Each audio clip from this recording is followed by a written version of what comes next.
Hey guys, so today I'm filming a very important video.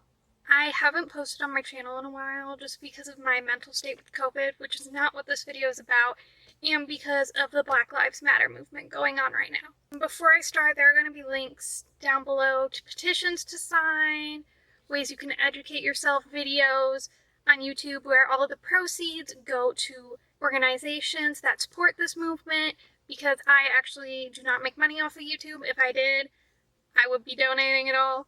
I want to start off by saying two things. First, my YouTube and any of my other social media is and will always be a safe place for everyone. That includes people of color, people part of the LGBTQ plus community, people part of different religions, people from different financial backgrounds. You are all welcomed here, and I want you to know that.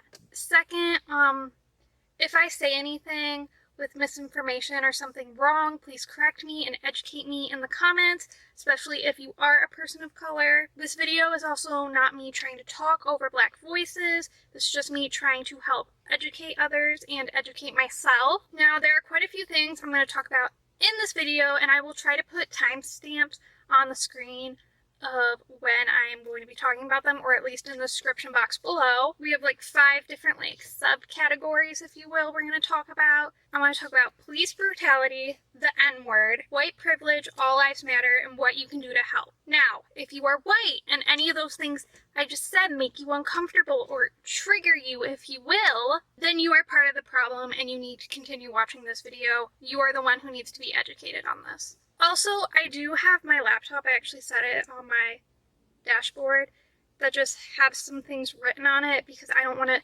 spread any misinformation and get my facts wrong. So if you were wondering why I'm looking over here, that is why. So to start off with police brutality, if you didn't know, this Black Lives Matter movement was actually started in 2013 when a man named George Zimmerman was acquitted for second-degree murder and manslaughter of a 17-year-old boy named Trayvon Martin. What happened with Trayvon Martin was on February 26, 2012, Martin was walking back to his dad's fiance's house that he was visiting, and he was walking home from a gas station, or a convenience store, if you will. Zimmerman, who was a member of the neighborhood watch, saw Martin and reported him to the Stanford police as suspicious because, let's be real, he was black and wearing a hoodie. Not even several minutes after the call, there was supposedly an altercation, according to Zimmerman, and he shot Martin in the chest. Zimmerman claimed it was self-defense when it clearly was not. Then after that, the movement sadly started dying down up until this year. On May 25th, 2020, a 46-year-old man named George Floyd was killed by a cop. His name was Derek Chauvin, I want to say is how you pronounce his name. I apologize if that is wrong. He kneed on Floyd's neck for 8 minutes for allegedly writing a bad check, which it was not. On March 13th, 2020, a 26-year-old woman named Breonna Taylor was shot by police during a no-knock search warrant at her place.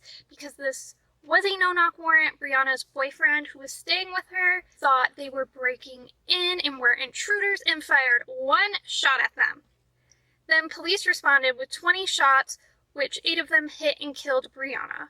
The reason the warrant was out in the first place was because Breonna's ex-boyfriend was part of a drug operation and thought he was having drugs shipped to her place, which he was not. On November 22nd, 2014, a 12-year-old boy named Tamir Rice, I want to say is how you pronounce his first name, was shot by a police officer for having a toy gun. So many other situations like these have happened, and so many more similar things have happened because of racism in law enforcement. Sadly, the only reason why these incidents are getting attention is because so many people will not be silent. No one in the government is doing anything about this, but regular people are. Hell, if that girl didn't record George Floyd's death, no one would have known about it. Nothing would have been done about it. Now, here are just some facts that clearly show racism is a real thing and problem in law enforcement. So, if you did not know, black men make up about 40%, or you could say almost half, of the US prison population, which most people will be like, it's half and half, why is everyone mad? Well, black men account for 6.5% of US population as a whole. You see the problem? 1 out of every 17 white men have a chance of being more likely to be imprisoned. 1 out of every 3 black men have a chance of being more likely imprisoned. See a problem? Blacks are also 2 times more likely to be searched while pulled over than white people for normal car laws, normal driving laws. Did that make sense? I hope so. There are so many more facts about this that you can look up, and I will be posting a ton of links and resources down below in the description box. I know because of protesting in Michigan, and I'm sure in other states, they are actually now requiring, just now in 2020, requiring police officers to have to take racial bias training. They didn't have to do that before. My mom, who works in like website advertising, has had to do that. Why haven't cops who own literal guns? I know a lot of people are also talking about defunding the police. I'm not going to be talking about that just because there's a lot of things that go into it and the other options. If you want to learn more about that, I will link some resources down below. Next, I want to talk about the N-word. I know a lot of people like to say, oh, well, if black people can say it, then white people can't. No! I think about a year ago, I read a quote from Oprah, and I just think it just sums up everything and really opens people's eyes when they don't see the problem with using the N-word. So I'm actually going to read that. I always think about the millions of people who hear that as their last word as they were hanging from a tree. I will admit, I used to say the N-word not a lot. I'd said it sometimes and in songs because I thought I was cool.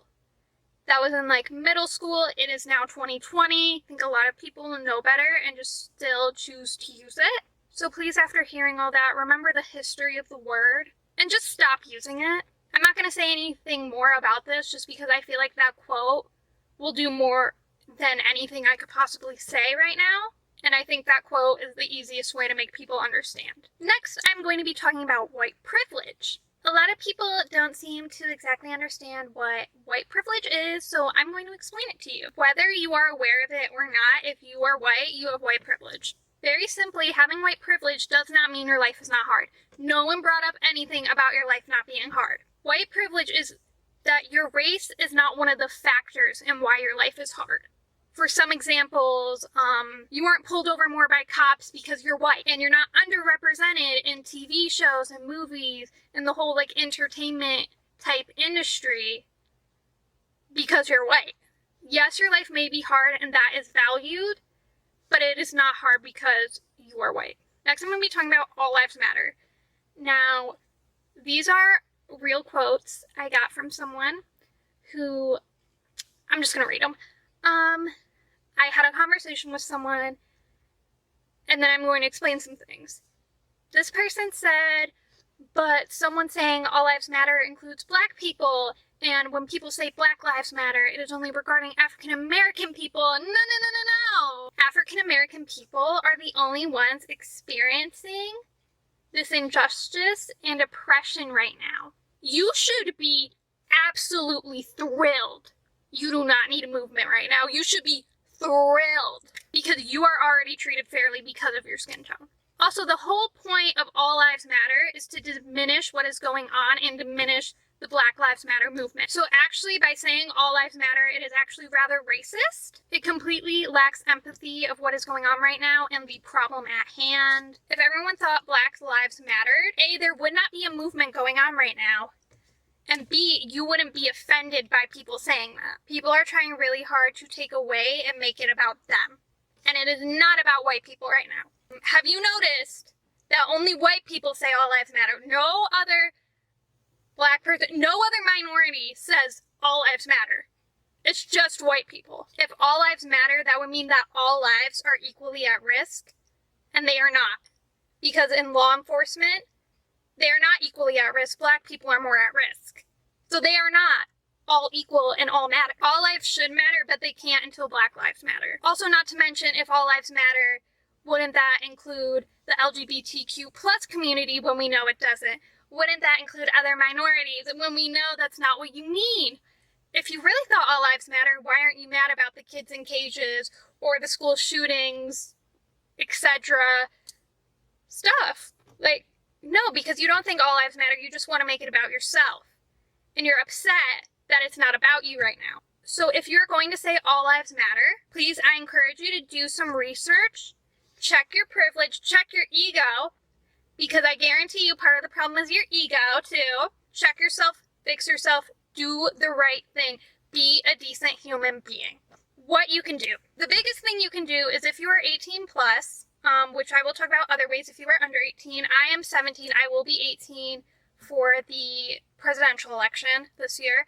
But please go register to vote, and please go out and vote. Not even just the presidential election, but any election, your county, your city, your state. Other ways you can help, you probably obviously know you can go protest. I know a lot of people can't because their parents are a little wary about it because of the unfortunate things that are happening at them because of the police. I recommend, if you are scared to go to a smaller city where a protest is happening. Also, please wear a mask, abide by social distancing, bring water, and please be safe when you are protesting. Obviously, for you people who can't protest, you can sign petitions. I'm going to be linking a ton of them down below. You can also do some research. I'm going to link a ton of resources, articles, movies to watch, stuff like that. Also, YouTube videos, I'm going to be linking them down below as well, where all the proceeds go to organizations that help with the Black Lives Matter movement, whether it's like bail funds, helping family get justice, that type of stuff. Also, I'm going to be listing, I do a lot of thrifting on this channel, and I know a lot of you guys really enjoy that, so I'm actually going to be listing a lot of Black-owned businesses that sell vintage type stuff, and also a lot of those businesses are donating part of their proceeds to organizations that help with this movement, so I encourage you to purchase from them. I also have been trying to figure out how I can help and ways that I can help contribute to this movement. So I came up with the idea that I'm going to be making a video or film, if you will. Let me actually read post. Hello, I've been trying to think of ways I could contribute and help with Black Lives Matter movement right now, other than obviously signing petitions, protesting, donating, etc. I'm very aware of the privilege I have by the color of my skin, and I'm trying to come up with more ways I can help. I have felt my whole life that everyone is equal no matter what your race, sexuality, background, income, etc. is. I have a passion for creating videos and filmmaking, but have recently taken a break because of COVID-19, and I'm ready to start again. I would love to make a film/documentary style video about what's been happening, but I need your help. I plan to post the final project on YouTube, but I'm scared if I use random clips from the internet, news, social media, etc., it will be taken down even if it's under fair use. What am I exactly asking from you guys? I would love it if people could send me any videos, preferably horizontal, they have taken or can take about this movement. It is 100% okay if you don't have them horizontal, it is just preferred. Examples are clips from any protests, you talking about and helping educate people of the wrongs committed by the government, for Black people who have had first-hand experience with white people being racist to them, to send a video of you talking about that experience with it, / how it affected you. I'm sad to say you have probably had several experiences with this, but maybe one that sticks out to you the most, or any other videos you have or think of that you would like to share. Lastly, I would love it if people could send me videos of them holding a piece of paper that says #BlackLivesMatter. You can write it, print it, decorate it any way you want, and saying the words, I support Black Lives Matter because, and then saying why you support it. Feel free to send these videos to me via DM or email them to me at rachellovedmakeup123@gmail.com, but without one of the L's. I'll have it on the screen with the title video or videos for the Black Lives Matter project. Thank you so much in advance, and please repost this on your stories if you can. I want as many people involved in this as possible. My Instagram is Rachel_838383. This is not me trying to promote. This is me trying this is so you can look up the post and look at it. You don't have to follow me or anything like that. But yeah, that is it for this video. Please be part of the change and please be safe. I love you guys. Please be safe. Bye.